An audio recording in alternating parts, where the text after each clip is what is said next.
पंजाबी खबरों के इस खास बुलेटिन पंजाब इस वेले देख रहे दर्शकों का स्वागत है। मैं हाँ जगदीश संधू। बुलेटिन की शुरुआत करते हैं। 2022 ਦੀਆਂ विधान सभा चोणां ਨੂੰ ਲੈ ਕੇ पंजाब ਦੇ ਵਿੱਚ सियासी जोड़ तोड़ शुरू हो चुका है। बीजेपी जो कि किसान अंदोलन तो पहला पंजाब ਦੇ ਵਿੱਚ सियासी तौर पर कमज़ोर नज़र आ रही सी, बीजेपी वालों हुण सियासी गठजोड़ सियासी जोड़ तोड़ की कवायद शुरू कर दी गई है। अज वड्डे पद्धर ते बीजेपी वालों ਵੱਖ-ਵੱਖ खेतरां नाल जुड़ियां हस्तियां नूं बीजेपी दे विच शामिल किया गया। बीजेपी वालों सरबजीत सिंह मक्कड़ नूं पार्टी दे विच शामिल किया गया। इस तो इलावा हरचरण सिंह रनोआ नूं भी पार्टी दे विच शामिल कर लिया गया है। होर भी कई हस्तियां अज बीजेपी दे विच शामिल होईयां ने। वड्डे सियासी आगू गुरप्रीत सिंह भट्टी भी बीजेपी का हिस्सा बन गए ने। भारतीय जनता पार्टी का पंजाब का परिवार निरंतर नए लोगों के आगमन के साथ में और समृद्ध हो रहा है। मुझे अत्यंत प्रसन्नता है कि 2 दिन पहले जब हमने आदरणीय महेंद्र सिंह जी सिरसा को ज्वाइन कराया था, उसके बाद में आज पंजाब की राजनीति और पंजाब के सामाजिक क्षेत्र में काम करने वाले बहुत सारे ऐसे महानुभाव, ऐसे चेहरे जिनका होना अपने आप में पंजाब की राजनीति में एक बहुत बड़ा विषय है, ऐसे लोग भारतीय जनता पार्टी के परिवार में सम्मिलित हो रहे हैं। मैं उन सब लोगों का स्वागत करते हुए आपका उनके साथ में परिचय कराना चाहता हूँ। हमारे साथ में, हमारे परिवार में हमारे साथ मिलकर काम करने के लिए आज पंजाब के एक जाने माने व्यक्ति और पंजाब पुलिस में एडीजीपी रहे, डीजीपी रहे, एडीजीपी इंटेलिजेंस की पोस्ट पर रहे लगातार कई समय तक और बाद में डीजीपी रहे। आदरणीय एसएस विर्क साहब भारतीय जनता पार्टी के परिवार में सम्मिलित हो रहे। विर्क साहब ने पंजाब के आतंकवाद के दौर में आतंकवाद से युद्ध के समय बहुत प्रभावी और महत्वपूर्ण भूमिका निभाई थी। इसके कारण से भारत की सरकार की अनुशंसा पर तत्कालीन राष्ट्रपति जी ने इन्हें पद्मश्री अवार्ड से नामित किया था। गुरु प्यारी साध संगत जी, फतेह प्रवान करो। वाहिगुरु जी का खालसा, वाहिगुरु जी की फतेह। भारत माता की जय, भारत माता की जय। आज असी उस पार्टी दे विच आए हैं जिस पार्टी दे नाल सारे वर्ल्ड नूं बड़ा वड्डा मान है। नरेंद्र भाई जी मोदी साहब ऐसे प्राइम मिनिस्टर हैं कि जिन्होंने सारी जिंदगी देश के लिए बिगाड़ी। आदरणीय शेखावत साहब बैठे हैं, इन्होंने आज हमें इस पार्टी में लाकर मान बख्शा। इस मान की हमें बहुत खुशी है। वाजपेयी साहब का मैंने जीवन देखा था, जिन्होंने हर हिंदू सिख को एक किया था। नरेंद्र भाई मोदी साहब ने सबको एक करके दिखा दिया। हम किसानों के भी नुमाइंदे हैं, किसानों के साथ लगातार हम उनकी मदद में रहे हैं। और मैंने ध्यान रखा था, जिस दिन नरेंद्र भाई मोदी साहब ने हमारे हक में फैसला कर दिया तो हम उस दिन उस पार्टी में शामिल हो गए, अपने आप शामिल हो गए हैं। सोम प्रकाश जी मेरे पास बैठे हैं, ये मेरे जलंधर शहर में डीसी रहे हैं। जब मैं पहली बार एमएलए बना, इन्होंने मेरे को बनवाया। डीसी के हाथ में बहुत कुछ होता है। तो फिर साहब ने उस दिन काम किया जब आतंकवाद में कोई आदमी काम नहीं करता था। डीजीपी बनना बहुत आसान है, पर डीजीपी बन के सेवा करनी, इनके ऊपर अटैक भी हुआ, इनको गोली भी लगी, कितनी बड़ी प्रॉब्लम आई। हमारा भाई भी साथ में था उस टाइम इनके साथ। ये बहादुरी की बात है, बहादुरी की बातें कर रहे हैं। आने वाले समय में ऐसे ऐसे लोग इस पार्टी में आएंगे कि आप लोग एकदम समझोगे कि ऐसे सक्सेस होती है। मैं तब बोल रहा हूं, बहुत से लोग हमें लिख रहे थे कि तुम जा रहे हो कि नहीं जा रहे। आज भी मेरे को 100 टेलीफोन यहां पे ही आ गया। तो मैं इनसे मिला था चंडीगढ़, सारी इनकी कार्यकारिणी थी, सारे पंजाब के लीडर थे, और जो मान इन्होंने दिया वो मान हम भूल नहीं सकते। ਪੰਜਾਬ ਦੇ ਮਸ਼ਹੂਰ ਪੰਜਾਬੀ ਸਿੰਗਰ ਸਿੱਧੂ ਮੂਸੇਵਾਲਾ ਦੀ ਕਾਂਗਰਸ ਦੇ ਵਿੱਚ ਸ਼ਮੂਲੀਅਤ ਦੇ ਨਾਲ ਸਿੱਧੂ ਮੂਸੇਵਾਲਾ ਅੱਜ ਕਾਂਗਰਸ ਪਾਰਟੀ ਦੇ ਵਿੱਚ ਸ਼ਾਮਲ ਹੋ ਗਏ ਨੇ। ਚੰਡੀਗੜ੍ਹ ਦੇ ਪੰਜਾਬ ਭਵਨ ਦੇ ਵਿੱਚ ਪੰਜਾਬ ਪ੍ਰਦੇਸ਼ ਕਾਂਗਰਸ ਕਮੇਟੀ ਦੇ ਪ੍ਰਧਾਨ ਨਵਜੋਤ ਸਿੰਘ ਸਿੱਧੂ ਅਤੇ ਮੁੱਖ ਮੰਤਰੀ ਚਰਨਜੀਤ ਸਿੰਘ ਚੰਨੀ ਦੀ ਮੌਜੂਦਗੀ ਦੇ ਵਿੱਚ ਸਿੱਧੂ ਮੂਸੇਵਾਲਾ ਅੱਜ ਪੰਜਾਬ ਕਾਂਗਰਸ ਦੇ ਵਿੱਚ ਸ਼ਾਮਲ ਹੋਏ ਨੇ। ਇਸ ਮੌਕੇ ਨਵਜੋਤ ਸਿੰਘ ਸਿੱਧੂ ਨੇ ਮੀਡੀਆ ਨੂੰ ਸੰਬੋਧਨ ਕਰਦੇ ਹੋਏ ਕਿਹਾ ਕਿ ਸਿੱਧੂ ਮੂਸੇਵਾਲਾ ਪੰਜਾਬ ਦੇ ਨੌਜਵਾਨਾਂ ਦੇ ਵਿੱਚ ਚੰਗਾ ਪ੍ਰਭਾਵ ਰੱਖਦੇ ਨੇ ਤੇ ਕਾਂਗਰਸ ਦੇ ਵਿੱਚ ਸ਼ਾਮਲ ਹੋ ਕੇ ਪੰਜਾਬ ਦੇ ਵਿੱਚ ਆਪਣੇ ਇਲਾਕੇ ਦੀ ਨੁਮਾਇੰਦਗੀ ਕਰਨਾ ਚਾਹੁੰਦੇ ਨੇ ਤੇ ਆਪਣੇ ਇਲਾਕੇ ਦੀਆਂ ਸਮੱਸਿਆਵਾਂ ਵੀ ਲੋਕਾਂ ਤੱਕ ਪਹੁੰਚਾਉਣਾ ਚਾਹੁੰਦੇ ਨੇ। ਇਸ ਮੌਕੇ ਚਰਨਜੀਤ ਸਿੰਘ ਚੰਨੀ ਨੇ ਸਿੱਧੂ ਮੂਸੇਵਾਲਾ ਅਤੇ ਉਸਦੇ ਪਰਿਵਾਰ ਨੂੰ ਕਾਂਗਰਸ ਵਿੱਚ ਸ਼ਾਮਲ ਹੋਣ ਤੇ ਵਧਾਈ ਦਿੱਤੀ। ਉਹਨਾਂ ਕਿਹਾ ਕਿ ਨੌਜਵਾਨਾਂ ਦੇ ਦਿਲਾਂ ਦੀ ਧੜਕਣ ਨੇ ਸਿੱਧੂ ਮੂਸੇਵਾਲਾ ਤੇ ਉਹਨਾਂ ਦੇ ਕਾਂਗਰਸ ਦੇ ਵਿੱਚ ਆਉਣ ਦੇ ਨਾਲ ਨੌਜਵਾਨਾਂ ਨੂੰ ਨੁਮਾਇੰਦਗੀ ਮਿਲੇਗੀ। ਇਸ ਮੌਕੇ ਸਿੱਧੂ ਮੂਸੇਵਾਲਾ ਨੇ ਕਿਹਾ ਕਿ ਉਹ ਆਪਣੇ ਇਲਾਕੇ ਦੀਆਂ ਸਮੱਸਿਆਵਾਂ ਨੂੰ ਅੱਗੇ ਲਿਆਉਣਾ ਚਾਹੁੰਦੇ ਨੇ, ਇਸ ਕਰਕੇ ਉਹ ਕਾਂਗਰਸ ਦੇ ਵਿੱਚ ਸ਼ਾਮਲ ਹੋਏ ਨੇ।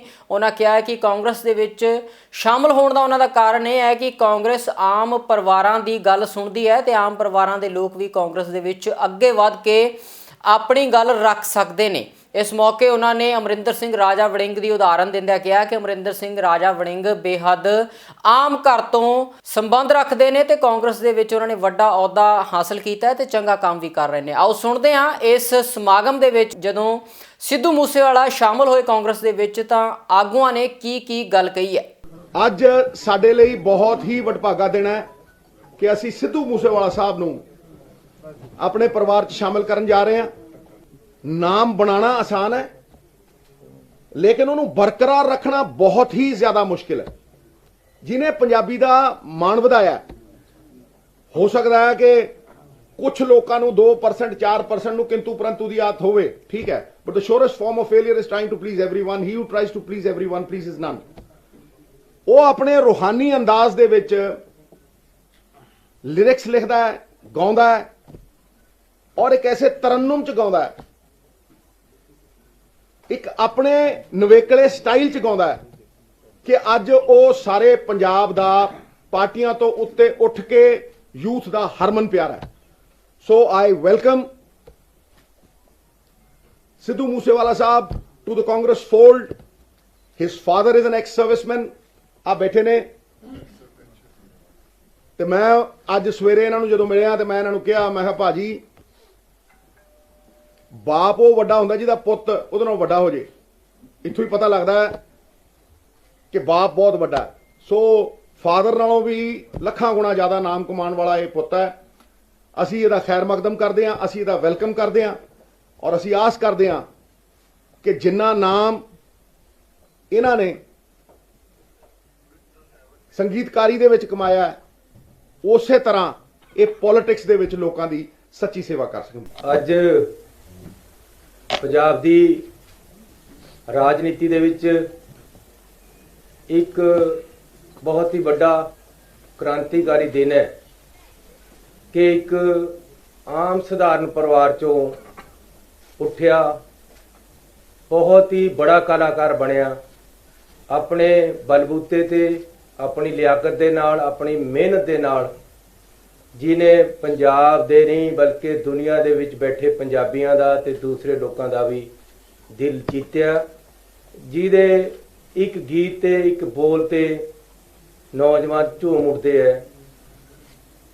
ਸਾਡਾ ਜਦੋਂ ਮੈਂ ਪਿੰਡ 'ਚ ਰਹਿੰਦਾ ਸੀ ਤਾਂ ਜਦੋਂ ਗਿੱਧਾ ਪੈਣਾ ਕਿਸੇ ਵਿਆਹ ਦੇ ਵਿੱਚ ਜਾਂ ਪ੍ਰੋਗਰਾਮ ਦੇ ਵਿੱਚ ਬੀਬੀਆਂ ਇੱਕ ਗੀਤ ਗਾਉਂਦੀਆਂ ਸੀ, ਨਹੀਂ ਬਬੀਹਾ ਬੋਲੇ। ਉਹ ਫਿਰ ਇਹਨਾਂ ਨੇ ਗੀਤ ਜਦੋਂ ਗਾਇਆ ਤਾਂ ਦੁਨੀਆ ਉਹਦੇ ਤੇ ਝੂਮ ਗਈ, ਬੋਲੇ ਨਹੀਂ ਬਬੀਹਾ ਬੋਲੇ। ਤਾਂ ਹੁਣ ਕਾਂਗਰਸ ਪਾਰਟੀ ਵੱਲੋਂ ਪੰਜਾਬ ਦੇ ਵਿੱਚ ਸਿੱਧੂ ਮੂਸੇਵਾਲੇ ਦਾ ਬਬੀਹਾ ਬੋਲੇਗਾ। मेरी पहली कॉन्फ्रेंस है, सो पहला फतेह प्रवान करियो। श्री वाहिगुरू जी का खालसा, श्री वाहिगुरू जी की फतेह।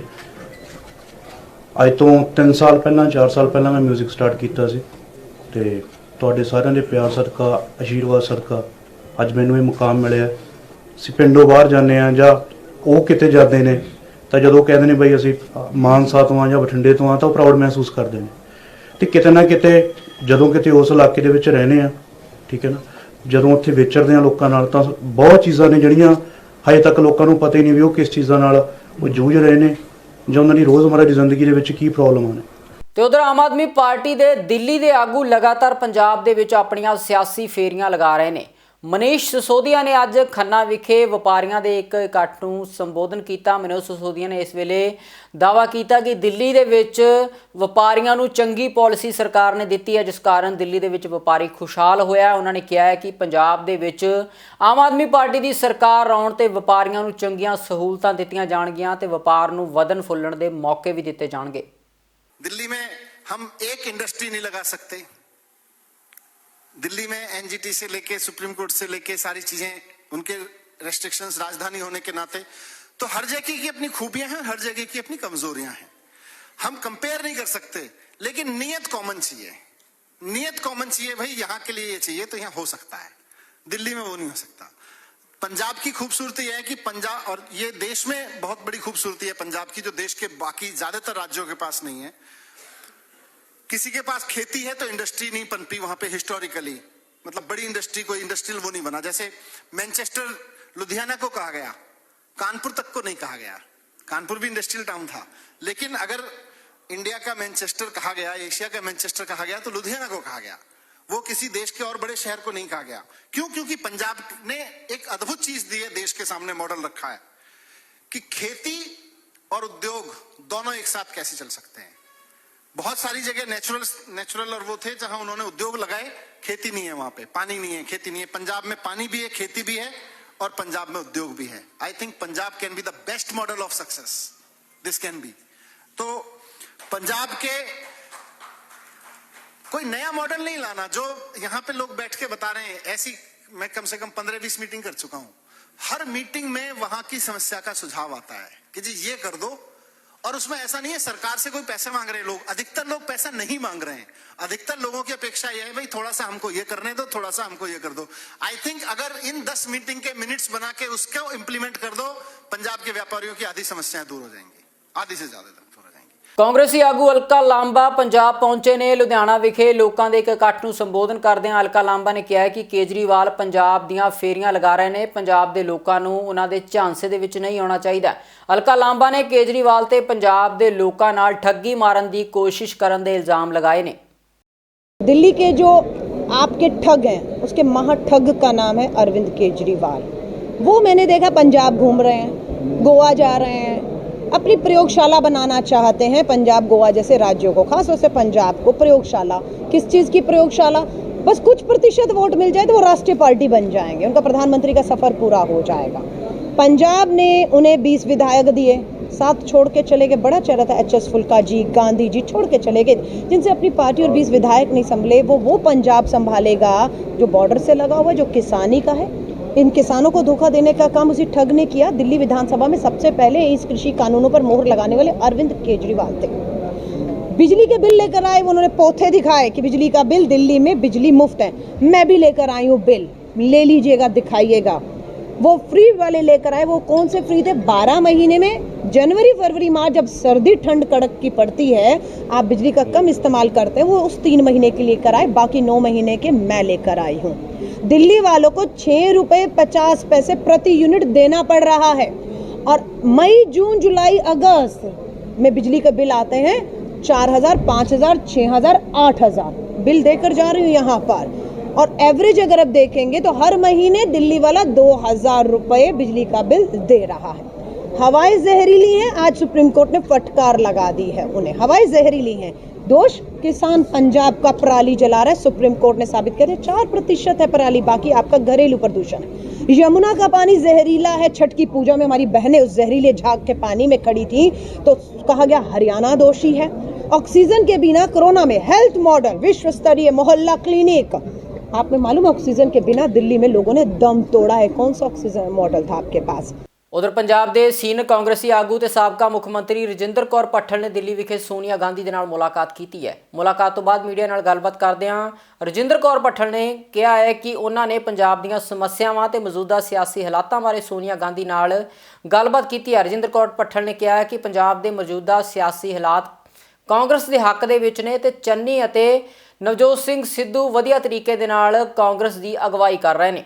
ਉਹਨਾਂ ਕਿਹਾ ਕਿ 2022 ਦੀਆਂ ਚੋਣਾਂ ਕਾਂਗਰਸ ਹੀ ਜਿੱਤੇਗੀ ਤੇ ਆਉਣ ਵਾਲੀਆਂ ਵਿਧਾਨ ਸਭਾ ਦੇ ਵਿੱਚ ਕਾਂਗਰਸ ਦੀ ਸਰਕਾਰ ਬਣੇਗੀ। ਸਟੇਟ ਦੇ ਬਾਰੇ ਵਿੱਚ ਡਿਸਕਸ਼ਨ ਹੋ ਕੇ ਜੋ ਜਾਣਕਾਰੀ ਸੀ, ਗਰਾਊਂਡ ਰਿਐਲਿਟੀ ਸੀ, ਉਹ ਮੈਂ ਮੈਡਮ ਸੋਨੀਆ ਗਾਂਧੀ ਦੇ ਧਿਆਨ 'ਚ ਲਿਆਂਦੀ ਹੈ ਔਰ ਉਹ ਬੜੇ ਉਹਨਾਂ ਨੇ ਧਿਆਨ ਦੇ ਨਾਲ ਗੌਰ ਦੇ ਨਾਲ ਸਾਰਾ ਕੁਝ ਸੁਣਿਆ ਹੈਗਾ ਤੇ ਉਹਦੇ ਵਿੱਚ ਇਹੀ ਰਿਪੋਰਟਸ ਹੈਗੀਆਂ ਜਾਂ ਇਹੀ ਮੈਂ ਵੀ ਇਨਫੋਰਮੇਸ਼ਨ ਦਿੱਤੀ ਹੈ ਕਿ ਅੱਜ ਦੀ ਘੜੀ ਵਿੱਚ ਸਾਰੀਆਂ ਪਾਰਟੀਆਂ ਜਿਹੜੀਆਂ ਸਾਡੀਆਂ ਵਿਰੋਧੀ ਹੈ, ਚਾਹੇ ਅਕਾਲੀ ਦਲ ਹੈ, ਬੀਜੇਪੀ ਹੈ, ਉਹ ਚਾਹੇ ਕੇਜਰੀਵਾਲ ਹੈ, ਇਹਨਾਂ ਲਈ ਪੰਜਾਬ 'ਚ ਕੁਝ ਨਹੀਂ ਰੱਖਿਆ ਪਿਆ। ਕਾਂਗਰਸ ਪਾਰਟੀ ਦਾ ਜੋ ਚੀਫ ਮਿਨਿਸਟਰ ਬਣਾਇਆ, ਸਰਕਾਰ ਬਣਾਈ ਹੈ, ਪ੍ਰਧਾਨ ਬਣਾਇਆ ਸਿੱਧੂ ਨੂੰ ਜਾਂ ਕਿ ਆਪਣੇ ਚੰਨੀ ਨੂੰ, ਉਹਦੇ 'ਤੇ ਲੋਕਾਂ ਨੂੰ ਪੂਰਾ ਵਿਸ਼ਵਾਸ ਹੈ। ਪੰਜਾਬ ਦਾ ਸਾਰਾ ਯੂਥ, ਪੰਜਾਬ ਦੇ ਸਾਰੇ ਗਰੀਬ ਲੋਕ ਅੱਜ ਕਾਂਗਰਸ ਪਾਰਟੀ ਨਾਲ ਇੱਕ ਮੁੱਠ ਤੇ ਇਕਜੁੱਟ ਹੋ ਕੇ ਅਗਲਾ ਫੈਸਲਾ ਕਰ ਬੈਠੇ ਆ ਕਿ ਕਾਂਗਰਸ ਨੂੰ ਜਿਤਾਉਣਾ। ਇਹ ਸਾਰੀਆਂ ਜਾਣਕਾਰੀਆਂ ਮੈਂ ਮੈਡਮ ਨੂੰ ਕੱਲ੍ਹ ਆਪਣੀ ਜਾਣਕਾਰੀ ਸਾਂਝੀ ਕੀਤੀ। ਦੇਖੋ, ਉਸ ਦੇ ਮੈਂ ਸਮਝਦੀ ਹਾਂ ਕਿ ਸਾਡੇ ਜਿਹੜੇ ਜਿਸ ਰਫਤਾਰ ਨਾਲ ਹੋਣੇ ਚਾਹੀਦੇ ਸੀ, ਕੁਝ ਪੂਰੇ ਤਾਂ ਹੋਏ ਪਰ ਸਲੋ ਹੋਏ, ਥੋੜ੍ਹੇ ਹੋਏ, ਜਿਹਦੇ ਕਰਕੇ ਸਾਡੀ ਪਾਰਟੀ ਦੇ ਮੈਜੋਰਟੀ MLA ਵੀ ਨਾਰਾਜ਼ ਹੋਏ ਤੇ ਲੋਕਾਂ ਦੇ ਵਿੱਚ ਮੁਲਾਕਾਤਾਂ ਦਾ ਟਾਈਮ ਘੱਟ ਦੇਣਾ, ਚੀਫ ਮਿਨਿਸਟਰ ਵੱਲੋਂ ਘੱਟ ਮਿਲਣਾ, ਇਹਦੇ ਨਾਲ ਕਿਉਂਕਿ ਜਾਣਕਾਰੀ ਲੋਕਾਂ ਵੱਲੋਂ ਹੀ ਜਿਹੜੀ ਪਹੁੰਚਦੀ ਹੈ ਉਹ ਸਾਡੇ ਪੋਲੀਟੀਕਲ ਹੈੱਡ ਕੋਲ ਜਾਂਦੀ ਹੈ, ਉਹ ਲਾਗੂ ਹੁੰਦੀ ਹੈ। ਉਸ ਵਕਤ ਮੁਲਾਕਾਤਾਂ ਨਹੀਂ ਹੋ ਸਕੀਆਂ ਸੀਗੀਆਂ। ਅੱਛਾ ਹੁੰਦਾ ਕਿ ਜਿਵੇਂ ਕੈਪਟਨ ਸਾਹਿਬ ਹੁਣ ਦਿਨ ਰਾਤ ਇੱਕ ਕਰਕੇ ਭੱਜੇ ਫਿਰਦੇ ਆ, ਬਗਾਨੀਆਂ ਪਾਰਟੀਆਂ ਦੇ ਬਾਹਰ ਖੜਕਾਉਂਦੇ, ਕਦੇ BJP ਦਾ, ਅਮਿਤ ਸ਼ਾਹ ਦਾ, ਕਦੇ ਮੋਦੀ ਜੀ ਦਾ, ਇਹ ਸਾਰਾ ਕੁਛ ਇੰਨੀ ਭੱਜ ਦੌੜ ਆਪਣੇ ਮੁੱਖ ਮੰਤਰੀ ਹੁੰਦੇ ਹੋਏ ਜੇ ਕਰ ਲੈਂਦੇ ਮਗਲੇ 2 ਸਾਲਾਂ ਵਿੱਚ ਤਾਂ ਇਹ ਨੌਬਤ ਨਾ ਆਉਂਦੀ, ਉਹਨਾਂ ਨੂੰ ਵੀ ਲੋਕਾਂ ਦੇ ਬਾਹਰਾਂ ਮੂਹਰੇ ਜਾ ਕੇ ਖੜਨਾ ਨਾ ਪੈਂਦਾ, ਬਹਿਣਾ ਨਾ ਪੈਂਦਾ।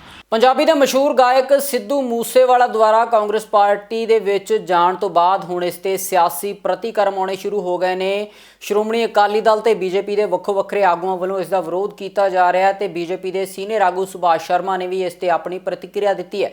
ਉਹਨਾਂ ਨੇ ਕਿਹਾ ਕਿ ਸਿੱਧੂ ਮੂਸੇਵਾਲੇ ਦੇ ਗਾਣੇ ਸਮਾਜ ਦੇ ਵਿੱਚ ਸਹੀ ਸੰਦੇਸ਼ ਨਹੀਂ ਦੇ ਰਹੇ। ਉਹਨਾਂ ਨੇ ਕਿਹਾ ਹੈ ਕਿ ਕਾਂਗਰਸ ਨੂੰ ਮਾੜੇ ਵਿਚਾਰਾਂ ਵਾਲੇ ਲੋਕ ਹੀ ਕਿਉਂ ਮਿਲਦੇ ਨੇ। ਇਸ ਦੇ ਨਾਲ ਹੀ ਉਹਨਾਂ ਨੇ ਸਿੱਧੂ ਮੂਸੇਵਾਲਾ ਉੱਪਰ ਆਰਮਜ਼ ਐਕਟ ਦੇ ਤਹਿਤ ਦਰਜ ਕੀਤੇ ਗਏ ਮੁਕੱਦਮੇ ਦੀ ਗੱਲ ਵੀ ਕੀਤੀ ਹੈ। ਸੁਭਾਸ਼ ਸ਼ਰਮਾ ਨੇ ਕਿਹਾ ਕਿ ਕਾਂਗਰਸ ਦੇ ਵਿੱਚ ਨਿਰਾਸ਼ਾ ਦਾ ਦੌਰ ਚੱਲ ਰਿਹਾ ਤੇ ਇਸ ਨੂੰ ਲੈ ਕੇ ਕਾਂਗਰਸ ਇਸ ਤਰ੍ਹਾਂ ਦੇ ਫੈਸਲੇ ਕਰ ਰਹੀ ਹੈ। ਕਾਂਗਰਸ ਪਾਰਟੀ ਨੇ ਅੱਜ ਗਾਇਕ ਸਿੱਧੂ ਮੂਸੇਵਾਲਾ ਨੂੰ ਪਾਰਟੀ ਸ਼ਾਮਿਲ ਕੀਤਾ ਹੈ। ਪੰਜਾਬੀ ਦੀ ਕਹਾਵਤ ਹੈ, ਭੈੜੇ ਭੈੜੇ ਯਾਰ ਮੇਰੀ ਫੱਤੋ ਦੇ। ਕਾਂਗਰਸ ਨੂੰ ਐਸੇ ਹੀ ਲੋਕ ਪੂਰੇ ਦੇਸ਼ 'ਚ ਲੱਭਦੇ ਨੇ। ਸਿੱਧੂ ਮੂਸੇਵਾਲਾ ਦਾ ਇੱਕ ਗਾਣਾ ਮੈਂ ਸੁਣਿਆ ਪਿਛਲੇ ਦਿਨਾਂ, ਜਿਹਦੇ 'ਚੋਂ ਕਹਿ ਰਹੇ ਸੀ, ਧੱਕੇ ਨਾਲ ਦੱਬਣ ਨੂੰ ਫਿਰਦੇ ਨੇ, ਕਸ਼ਮੀਰ ਦੇ ਵਾਂਗੂ ਨਹੀਂ। ਮਤਲਬ ਕਿ ਕਸ਼ਮੀਰ ਨੂੰ ਹਿੰਦੁਸਤਾਨ ਨੇ ਧੱਕੇ ਨਾਲ ਦੱਬਿਆ ਹੋਇਆ ਹੈ। ਐਸੇ ਵਿਚਾਰ ਉਹ ਰੱਖਦੇ ਨੇ। ਤਾਂ ਚੰਨੀ ਸਾਹਿਬ ਸਪਸ਼ਟ ਕਰਨ ਕਿ ਕੀ ਉਹਨਾਂ ਦੇ ਵੀ ਕਸ਼ਮੀਰ ਬਾਰੇ ਇਹੀ ਵਿਚਾਰ ਨੇ। ਇਸ ਤੋਂ ਪਹਿਲਾਂ ਸਿੱਧੂ ਸਾਹਿਬ ਦੇ ਸਲਾਹਕਾਰ ਮੱਲੀ ਸਾਹਿਬ ਵੀ ਇਹੀ ਗੱਲਾਂ ਕਰਦੇ ਸੀਗੇ। ਮੈਂ ਉਹਨਾਂ ਦਾ ਇੱਕ ਹੋਰ ਗਾਣਾ ਸੁਣਿਆ ਜਿਹਦੇ 'ਚ ਹਿੰਦੂ ਧਰਮ ਬਾਰੇ ਬੜੀ ਮੰਦੀ ਸ਼ਬਦਾਵਲੀ ਉਹਨਾਂ ਨੇ ਵਰਤੀ। ਸੋ ਕਾਂਗਰਸ ਨੂੰ ਐਸੇ ਹੀ ਲੋਕ ਕਿਉਂ ਮਿਲਦੇ ਆ ਜੋ ਹਿੰਦੂ ਧਰਮ ਬਾਰੇ, ਦੇਸ਼ ਬਾਰੇ ਮਾੜੇ ਵਿਚਾਰ ਰੱਖਦੇ ਹੋਣਗੇ। ਔਰ ਕਿਸ ਤਰ੍ਹਾਂ ਦੇ ਗਾਣੇ ਉਹ ਗਾ ਰਹੇ ਨੇ, ਜਿਸ ਪ੍ਰਕਾਰ ਉਹ ਗਨ ਕਲਚਰ ਨੂੰ ਪ੍ਰਮੋਟ ਕਰਦੇ ਨੇ ਆਪਣੇ ਗਾਣਿਆਂ 'ਚ, ਵਾਇਲੈਂਸ ਨੂੰ ਪ੍ਰਮੋਟ ਕਰਦੇ ਨੇ। ਐਸੇ ਆਦਮੀ ਨੂੰ ਕਾਂਗਰਸ ਪਾਰਟੀ 'ਚ ਲਿਆ ਕੇ ਪੰਜਾਬ ਨੂੰ, ਪੰਜਾਬ ਦੇ ਲੋਕਾਂ ਨੂੰ ਕਾਂਗਰਸ ਕੀ ਸੁਨੇਹਾ ਦੇਣੇ ਚਾਹ ਰਹੀ ਹੈ, ਇਹ ਮੇਰੀ ਸਮਝ ਤੋਂ ਪਰੇ ਹੈ। ਆਰਮਜ਼ ਐਕਟ ਦਾ ਉਹਨਾਂ 'ਤੇ ਪਰਚਾ ਹੋਇਆ ਹੈ। ਸੋ ਮੈਂ ਸਮਝਦਾ ਕਿ ਕਾਂਗਰਸ ਜਿਹੜੀ ਹੈ ਉਹ ਨਿਰਾਸ਼ ਹੈ, ਹਤਾਸ਼ ਹੈ। ਉਹਨੂੰ ਇਹ ਲੱਗ ਰਿਹਾ ਹੈ ਕਿ ਪੰਜਾਬ ਦੇ ਲੋਕਾਂ 'ਚ ਸਾਡੀ ਗੱਲ ਬੰਨੀ ਨਹੀਂ। ਸੋ ਇਸ ਪ੍ਰਕਾਰ ਦੇ ਲੋਕਾਂ ਨੂੰ ਲਿਆ ਕੇ ਉਹ ਚਾਹੁੰਦੇ ਨੇ ਕਿ ਉਹ ਸੀਟਾਂ ਜਿੱਤ ਜਾਣ। ਪਰ ਪੰਜਾਬ ਦੇ ਲੋਕ ਬੜੇ ਸਮਝਦਾਰ ਨੇ, ਬੜੇ ਦੇਸ਼ ਭਗਤ ਨੇ। ਉਹ ਨਾ ਤਾਂ ਸਿੱਧੂ ਮੂਸੇਵਾਲੇ ਵਰਗੇ ਲੋਕਾਂ ਨੂੰ ਮੂੰਹ ਲਾਉਣਗੇ, ਨਾ ਕਾਂਗਰਸ ਪਾਰਟੀ ਨੂੰ ਮੂੰਹ ਲਾਉਣਗੇ। ਉਧਰ BJP ਦੇ ਸੀਨੀਅਰ ਆਗੂ ਹਰਜੀਤ ਗਰੇਵਾਲ ਨੇ ਵੀ ਸਿੱਧੂ ਮੂਸੇਵਾਲੇ ਦੇ ਕਾਂਗਰਸ ਵਿੱਚ ਸ਼ਾਮਲ ਹੋਣ ਤੇ ਆਪਣੀ ਪ੍ਰਤੀਕਿਰਿਆ ਦਿੰਦਿਆਂ ਕਿਹਾ ਹੈ ਕਿ ਕਲਾਕਾਰਾਂ ਨੂੰ ਕਿਸੇ ਵੀ ਸਿਆਸੀ ਪਾਰਟੀ ਦੇ ਪੱਖ ਦੇ ਵਿੱਚ ਨਹੀਂ ਆਉਣਾ ਚਾਹੀਦਾ, ਬਲਕਿ ਨਿਰਪੱਖ ਹੋ ਕੇ ਕਲਾਕਾਰਾਂ ਨੂੰ ਆਪਣੀ ਗੱਲ ਰੱਖਣੀ ਚਾਹੀਦੀ ਹੈ। ਉਹਨਾਂ ਕਿਹਾ ਕਿ ਇਸ ਦੇ ਨਾਲ ਕਲਾਕਾਰਾਂ ਦੀ ਕਲਾ ਦਾ ਨੁਕਸਾਨ ਹੁੰਦਾ ਹੈ। ਕਿਸਾਨਾਂ ਨੂੰ ਤਾਂ ਜਿਹੜੇ ਸੜਕਾਂ ਤੇ ਬੈਠੇ ਆ ਉਹ ਜੈਨੂਨ ਕਿਸਾਨ ਨੇ, ਉਹਨਾਂ ਨੂੰ ਇਹ ਕਹਿ ਕੇ ਲੈ ਆਏ ਕਿ ਭਾਈ ਤੁਹਾਡੀਆਂ ਜ਼ਮੀਨਾਂ ਖੋਹ ਕੇ ਅਡਾਨੀ ਅੰਬਾਨੀ ਨੂੰ ਦੇ ਦੇਣੀਆਂ ਇਹਨਾਂ ਕਾਨੂੰਨਾਂ ਨਾਲ। ਉਹ ਗੁੱਸੇ 'ਚ ਹੋ ਕੇ ਮਰਨ ਤੇ ਆਏ ਆ। ਪਰ ਅਸਲ 'ਚ ਗੱਲ ਕੀ ਹੈ ਕਿ ਇਹ ਕਾਨੂੰਨ ਜਿਹੜੇ ਆ ਇਹ ਵਾਪਸ ਹੋ ਗਏ। ਤੇ ਜੇ ਕਿਸਾਨ ਹਿੱਤਾਂ ਦਾ ਪੂਰਕ ਹੁੰਦਾ ਹੈ ਅੰਦੋਲਨ ਤਾਂ ਹੁਣ ਤੱਕ ਵਿਡਰਾ ਹੋ ਜਾਣਾ ਸੀ। ਹੁਣ ਵਿੱਚ ਜਿਹੜੀਆਂ ਜਥੇਬੰਦੀਆਂ ਨੇ ਅਲੱਗ-ਅਲੱਗ ਸਿਆਸਤ ਤੋਂ ਪ੍ਰੇਰਿਤ ਨੇ, ਕੁਝ ਕਮਿਊਨਿਸਟ ਨੇ, ਕੁਝ ਦੂਸਰੀਆਂ ਨੇ। ਇਹ ਕਾਂਗਰਸ ਨੇ, ਕਮਿਊਨਿਸਟਾਂ ਨੇ, ਆਮ ਆਦਮੀ ਨੇ ਇਹ ਉਹ ਕਰਕੇ ਇਹ ਇਹੀ ਕਰ ਰਹੇ ਸੀ ਕਿ ਇਹ ਮੋਦੀ ਜੀ ਦਾ ਚਿਹਰਾ ਖਰਾਬ ਕਰਨ ਦੀ ਸਾਜ਼ਿਸ਼ ਸੀ, ਇਹ ਸਰਕਾਰ ਦੀ ਦਿੱਖ ਖਰਾਬ ਕਰਨ ਦੀ ਸਾਜ਼ਿਸ਼ ਸੀ। ਤੇ ਉਹ ਇਹ ਹੁਣ ਕਰ ਨਹੀਂ ਪਾਏ ਔਰ ਉਹਦੇ 'ਚ ਜਿਹੜਾ ਹੈਗਾ ਇਹਨਾਂ ਨੂੰ ਬੜੀ ਨਿਰਾਸ਼ਾ ਹੋ ਰਹੀ ਹੈ ਕਾਂਗਰਸ ਨੂੰ ਵੀ।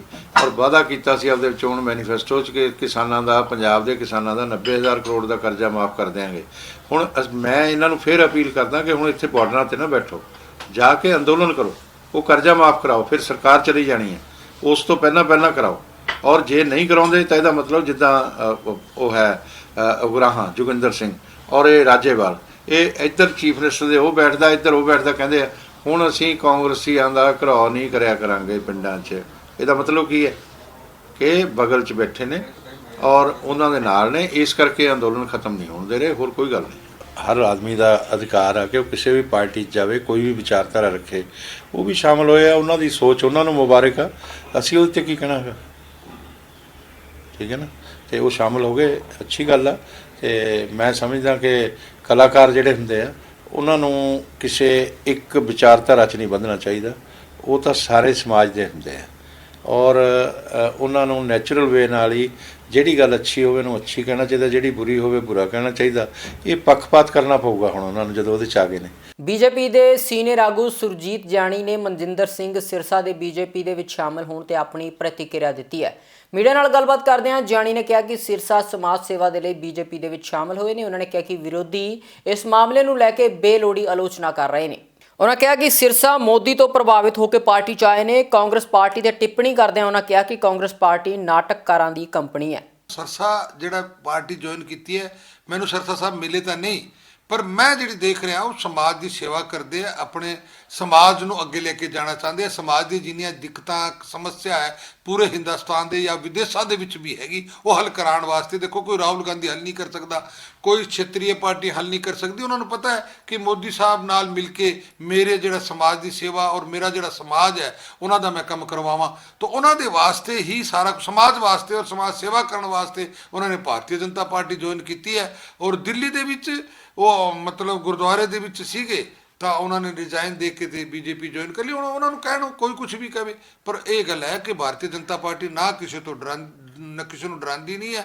ਭਾਰਤੀ ਜਨਤਾ ਪਾਰਟੀ ਦੇ ਵਿਚਾਰ ਦੇਖ ਕੇ ਲੋਕ ਆਉਂਦੇ ਨੇ ਔਰ ਭਾਰਤੀ ਜਨਤਾ ਪਾਰਟੀ ਚੰਗੇ ਬੰਦਿਆਂ ਨੂੰ ਔਰ ਦੇਸ਼ ਭਗਤ ਬੰਦਿਆਂ ਨੂੰ ਔਰ ਸਮਾਜ ਦੀ ਸੇਵਾ ਕਰਨ ਬੰਦਿਆਂ ਨੂੰ ਅਸੀਂ ਜੁਆਇਨ ਕਰਾ ਲੈਂਦੇ ਹਾਂ। ਵਿਧਾਇਕ ਰਮਿੰਦਰ ਆਮਲਾ ਜਲਾਲਾਬਾਦ ਨਜ਼ਦੀਕ ਪਿੰਡ ਵੈਰੋਕੇ ਪਹੁੰਚੇ, ਜਿੱਥੇ ਉਹਨਾਂ ਨੇ ਸੋਹੇਲੇਵਾਲ ਮਾਈਨਰ ਦਾ ਨੀਂਹ ਪੱਥਰ ਰੱਖਿਆ। ਇਸ ਮੌਕੇ ਮੀਡੀਆ ਨਾਲ ਗੱਲਬਾਤ ਕਰਦਿਆਂ ਰਮਿੰਦਰ ਆਮਲਾ ਨੇ ਕਿਹਾ ਕਿ ਇਲਾਕੇ ਦੇ ਵਿੱਚ 5000 ਏਕੜ ਵਾਹੀਯੋਗ ਜ਼ਮੀਨ ਦਾ ਸੋਕਾ ਖਤਮ ਹੋ ਗਿਆ ਤੇ ਹੁਣ ਕਿਸਾਨਾਂ ਨੂੰ ਸਿੰਚਾਈ ਦੇ ਲਈ ਪਾਣੀ ਉਪਲਬਧ ਹੋ ਸਕੇਗਾ।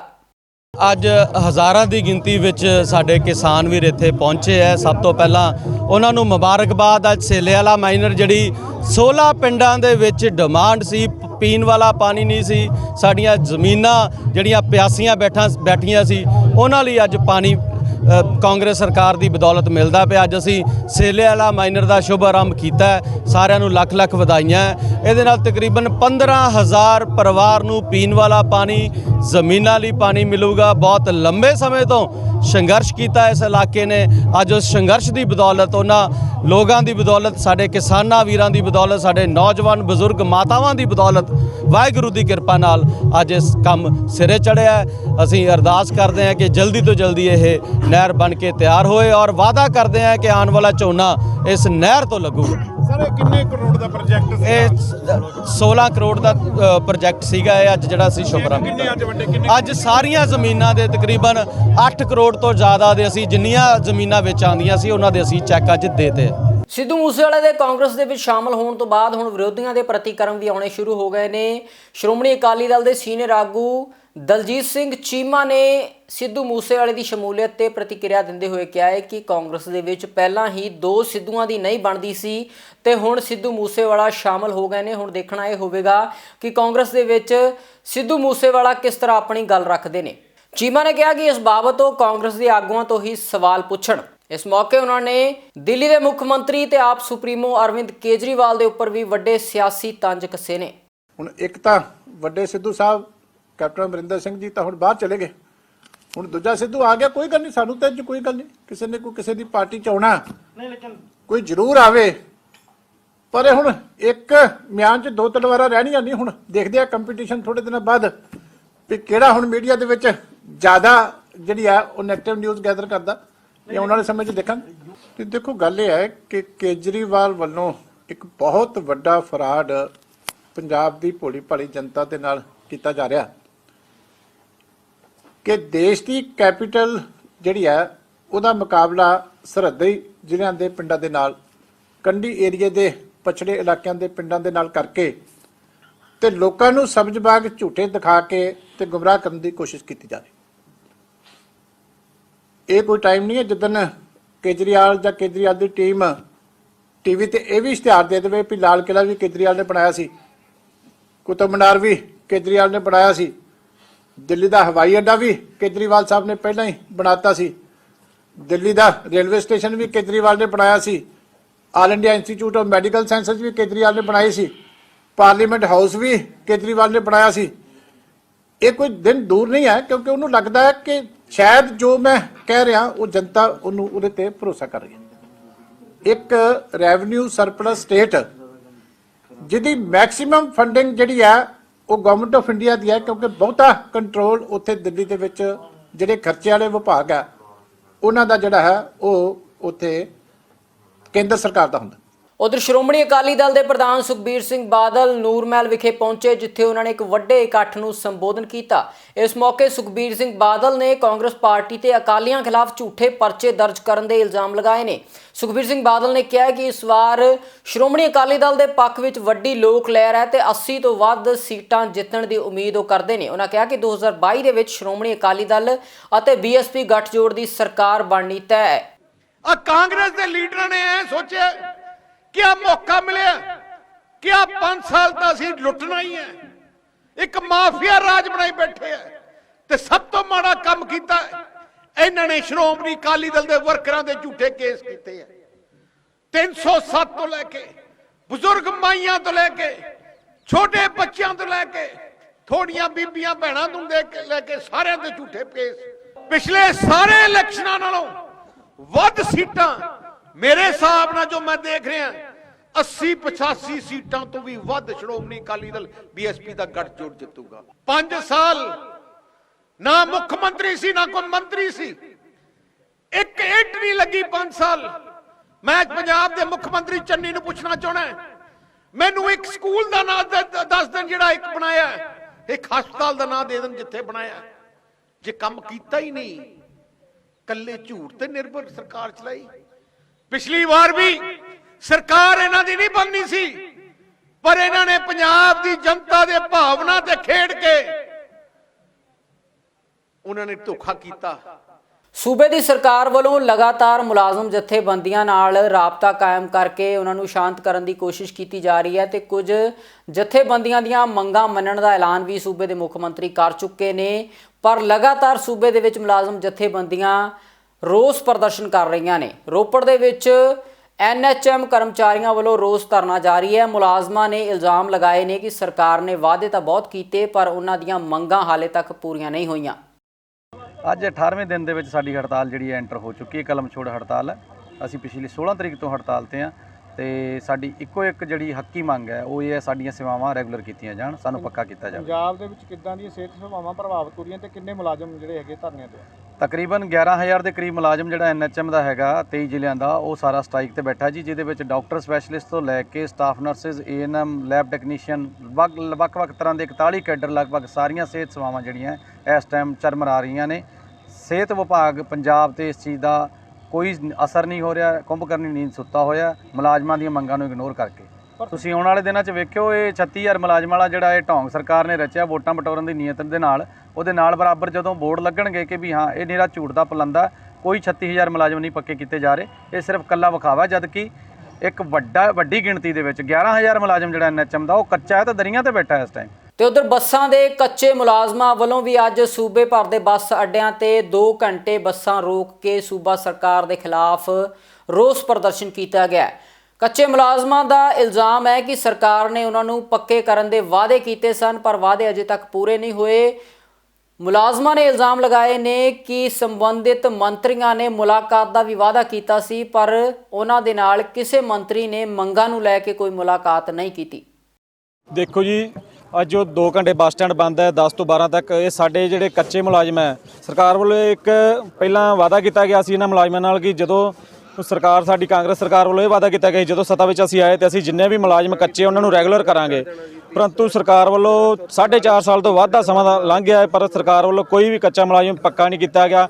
ਹੁਣ ਨਵੇਂ ਮੰਤਰੀ ਬਣੇ ਆਪਣੇ ਮੁੱਖ ਮੰਤਰੀ ਚਰਨਜੀਤ ਸਿੰਘ ਚੰਨੀ ਅਤੇ ਟਰਾਂਸਪੋਰਟ ਮੰਤਰੀ ਰਾਜਾ ਵੜਿੰਗ ਸਾਹਿਬ, ਜਿਨ੍ਹਾਂ ਵੱਲੋਂ ਇਹ ਐਲਾਨ ਕੀਤੇ ਜਾ ਰਿਹਾ ਕਿ ਅਸੀਂ ਬਹੁਤ ਵਧੀਆ ਪੰਜਾਬ ਨੂੰ ਅੱਗੇ ਲਿਜਾ ਰਹੇ ਹਾਂ, ਪੰਜਾਬ ਤਰੱਕੀ ਵੱਲ ਜਾ ਰਿਹਾ। ਰਾਜਾ ਵੜਿੰਗ ਵੱਲੋਂ ਇਹ ਕਿਹਾ ਜਾ ਰਿਹਾ ਵੀ ਟਰਾਂਸਪੋਰਟ ਜਿਹੜਾ ਮਹਿਕਮਾ ਉਹ ਫਾਇਦੇ ਵਿੱਚ ਹੈ, ਪਰੰਤੂ ਅਸੀਂ ਜੋ ਇਹਦੀ ਅੰਦਰਲੀ ਗੱਲ ਅਸੀਂ ਦੱਸਣਾ ਚਾਹੁੰਦੇ ਹਾਂ, ਇਹ ਵਾਅਦੇ ਖੋਖਲੇ ਨੇ। ਜਿੰਨੇ ਵੀ ਟਰਾਂਸਪੋਰਟ ਵਿੱਚ ਕੱਚੇ ਕੰਮ ਕਰ ਰਹੇ ਨੇ, ਜਿਵੇਂ ਪੰਜਾਬ ਰੋਡ, PRTC ਅਤੇ ਪਨ ਬੱਸ ਵਿੱਚ ਪਿਛਲੇ ਲੰਬੇ ਸਮੇਂ ਤੋਂ ਕੱਚੇ ਮੁਲਾਜ਼ਮ ਕੰਮ ਕਰ ਰਹੇ ਆ, ਉਹਨਾਂ ਨੂੰ ਰੈਗੂਲਰ ਨਹੀਂ ਕੀਤਾ ਗਿਆ ਤੇ ਜਿੰਨੀਆਂ ਵੀ ਬੱਸਾਂ ਨੇ ਉਹ ਸਾਰੀਆਂ ਕੰਡਮ ਹੋ ਗਈਆਂ, ਉਹਨਾਂ ਵਿੱਚ ਕੋਈ ਵੀ ਬੱਸ ਨਵੀਂ ਨਹੀਂ ਪਾਈ ਗਈ, ਜਿਸ ਕਰਕੇ ਸਾਨੂੰ ਅੱਜ 2 ਘੰਟੇ ਬੱਸ ਸਟੈਂਡ ਬੰਦ ਕਰਕੇ ਤੇ ਅੱਗੇ 7 ਤਰੀਕ ਨੂੰ ਜਿਹੜੀ ਲੰਬੇ ਸਮੇਂ ਦੀ ਹੜਤਾਲ ਦਾ ਐਲਾਨ ਕਰਨਾ ਪੈ ਰਿਹਾ ਜੀ। ਸੂਬੇ ਵਿੱਚ ਅਗਲੇ ਕੁਝ ਦਿਨਾਂ 'ਚ ਠੰਡ ਵੱਧ ਸਕਦੀ ਹੈ ਤੇ 4 ਤੇ 5 ਦਸੰਬਰ ਨੂੰ ਸੂਬੇ 'ਚ ਕਈ ਜਗ੍ਹਾ ਹਲਕੀ ਤੋਂ ਦਰਮਿਆਨੀ ਬਾਰਿਸ਼ ਵੀ ਹੋ ਸਕਦੀ ਹੈ। PAU ਦੇ ਮੌਸਮ ਵਿਗਿਆਨੀਆਂ ਮੁਤਾਬਕ ਸੂਬੇ ਦੇ ਵਿੱਚ ਲੋਕਾਂ ਨੂੰ ਸੁੱਕੀ ਠੰਡ ਤੋਂ ਰਾਹਤ ਮਿਲੇਗੀ ਤੇ ਹਵਾ ਦੇ ਵਿੱਚ ਨਮੀ ਵੀ ਵਧੇਗੀ। ਇਸ ਦੇ ਨਾਲ ਕਣਕ ਦੀ ਫਸਲ ਨੂੰ ਵੀ ਫਾਇਦਾ ਹੋਵੇਗਾ।